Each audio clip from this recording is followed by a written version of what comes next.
Hi, day 9 of 25 days study challenge video தான் நம்ம இன்றைக்கி பார்க்க போகிறோம். மார்னிங் வந்து பார்த்தோம் அப்படின்னா ஒரு 7:30 இருக்கும். ஸோ ஏஞ்சி குளிச்சாச்சு. நான் குளிச்சுட்டு வர்ற வரைக்கும் அம்மாவோ அப்பாவோ யாராச்சும் பார்த்துப்பாங்க.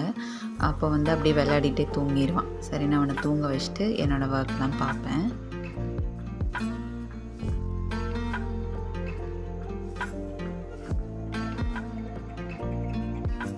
மார்னிங் வந்து ஒரு 9:00 இருக்கும். பிரேக்ஃபாஸ்ட்லாம் முடிச்சுட்டு அதுக்கப்புறமா தான் படிக்கிறதுக்கு உட்காந்தேன். ஸோ இன்றைக்கி வந்து கிராமர் பார்ட்டில் காம்பவுண்ட் வேர்ட்ஸும் அண்ட் ஆண்டோனம்ஸ் தான் இருக்குது. ஸோ மார்னிங்கே வந்து பார்த்தோம் அப்படின்னா போயம் கம்ப்ளீட் பண்ணிட்டோன்னா நமக்கு ஈஸி அப்படின்ட்டு டக்குன்னு தோணுச்சு. சரின்னு ஃபஸ்ட்டு போயம் தான் வந்து எடுத்தேன். ஸ்பைடர் அண்ட் த ஃப்ளை அப்படிங்கிற போயம். ஒரு ஸ்பைடரும் ஃப்ளையும் வந்து பேசிக்கிற மாதிரி கொஞ்சம் ஃபன்னியாக இருக்கிற மாதிரி இருக்கும். ஆனால் வந்து நல்ல ஒரு போயம். ஸோ இதுதான் நான் வந்து ரீட் பண்ணிகிட்டு இருந்தேன். போயம் ரீட் பண்ணும்போதே அந்த தெரியாத வேர்ட்ஸு, அப்புறம் அபவுட் த ஆத்தரு, அப்புறம் ஃபிகர் ஆஃப் ஸ்பீச்சு, இந்த மாதிரி எல்லாத்தையுமே வந்து அப்போவே நோட் பண்ணிடுவேன். அப்போ தான் நமக்கு கொஞ்சம் ஈஸியாக இருக்கும். க்ளோசரிஸ்லேயும் வந்து நான் அந்த வேர்ட்ஸ் எல்லாத்தையும் கொஞ்சம் சிம்பிளிஃபை பண்ணி மெமரி பண்ணி வச்சுப்பேன். ஒரு 1/2 an hour தான் ஆயிருக்கும் அவன் தூங்கி. ஒரு போயம் தான் கம்ப்ளீட் பண்ணியிருப்பேன். அதுக்குள்ளே வந்து பையன் எழுந்திரிச்சிட்டான். ஹாட் வாட்டர் ரெடி ஆகிறதுக்குள்ளே வந்து இவனோட ட்ரெஸ் எல்லாம் ரொம்ப நாளாக மடிக்காமல் வச்சுருந்தேன். ஸோ அது எல்லாத்தையும் எடுத்து மடித்து வச்சுட்டு இருந்தேன். அதுக்கப்புறம் வந்து குளிக்க வச்சாச்சு. குளிக்க வச்சோம் அப்படின்னா அதிலே எனக்கு ஒரு 1/2 an hourக்கு மேலே ஆயிரும். குளிக்க வச்சு மெதுவாக வெளியில் கூட்டிகிட்டு போய் வேடிக்கை காமிச்சிட்டு அப்படி இருந்தால் தான் அவன் கொஞ்சம் சைலண்ட்டாக இருப்பான். குளிக்க வச்சுட்டு வெளியில் கூட்டிகிட்டு போயிட்டு வீட்டுக்குள்ளே கூட்டிகிட்டு வந்தால் நல்லா தூங்கிடுவான். ஸோ நமக்கு அதில் கொஞ்சம் டைம் நிறையாவே கிடைக்கிற மாதிரி இருக்கும். அந்த டைமில் கிராமர் பார்த்து முடிச்சிடலாம் அப்படின்னு சொல்லிட்டு காம்பவுண்ட் வேர்ட்ஸ் தான். ரொம்ப சிம்பிளான டாபிக் தான். பட் இருந்தாலும் நவுன் எது, ப்ரிப்போசிஷன் எதுன்னே வந்து டக்குன்னு மறந்த மாதிரி இருந்துச்சு.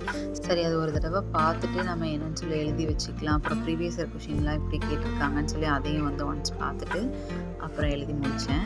எழுதி முடிச்சுட்டு திரும்பி பார்த்தோம் அப்படின்னா நல்ல சவுண்டோடு கத்திட்டு இருந்தான்.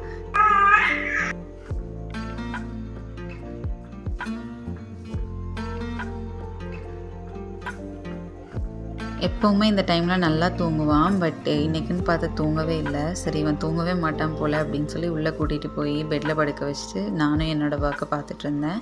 கூடவே வந்து ஐஎன்எம்மில் ப்ரீவியஸ் இயர் கொஷின் வந்து ஃபோனில் அப்படியே கேட்டுகிட்டே தான் ஒர்க் பண்ணிகிட்ருந்தேன். இந்த மாதிரி ஒர்க் பண்ணும்போது ஏதாச்சும் கேட்டுகிட்டே பண்ணோம் அப்படின்னா ஒர்க்கும் முடிஞ்சிடும், நாமளும் ஏதாச்சும் ஒரு யூஸ்ஃபுல்லாக நம்ம பண்ணியிருக்கோம் அப்படின்ற மாதிரியும் இருக்கும். ஸோ ரொம்ப நாள் கழித்து என்னோடய திங்ஸ் எல்லாத்தையும் வந்து அரேஞ்ச் பண்ணி வச்சேன். அந்த ஒர்க்கும் வந்து எனக்கு ரொம்ப சாட்டிஸ்ஃபைடாக இருந்துச்சு. அப்புறம் எப்படியோ ஒரு வழியாக வந்து தூங்க வச்சாச்சு. இப்போ வந்து ப்ரோஸில் வந்து பார்த்தோம் அப்படின்னா the gate and the pain killer 9th standard English புக்கில் இருக்கிறது. ஸோ அதை தான் வந்து கடகடன்னு ரீட் பண்ணிட்டேன்.